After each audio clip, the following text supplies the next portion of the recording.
In the tapestry of existence, humanity has forever sought to understand its place within the grand cosmic design, the divine order.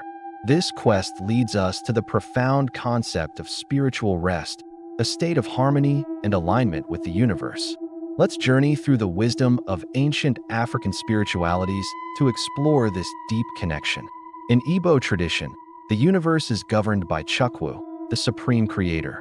Divine order is maintained through a complex relationship with deities like Allah, the earth goddess who represents morality, and personal spirits known as Chi's. Spiritual rest is found by living in accordance with Omenala, the sacred customs. It is a state of peace achieved when one's actions are in balance with the land, the community, and the spirit world, ensuring harmony and nullifying the chaos brought by transgressions. For the Akan people, the divine order flows from Nyam, the omnipotent sky god. This order is upheld by the Abuzum, the lesser gods who govern various aspects of life, and Asasya, the earth mother. Spiritual rest is not a passive state, but an active alignment with destiny and natural laws. It is the inner tranquility that comes from honoring the ancestors, respecting nature, and living a life of balance, ensuring that one's soul is in tune with the cosmic rhythm.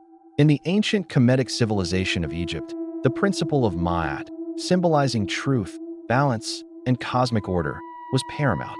It was the fundamental law that governed the universe and human conduct.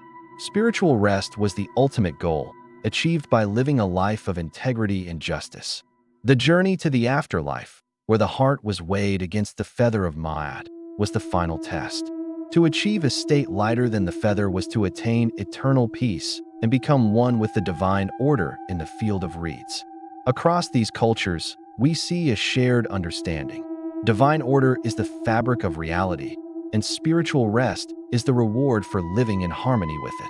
It is a timeless pursuit of balance, integrity, and connection. If this exploration resonated with you, please like, comment, and subscribe for more journeys into ancient wisdom.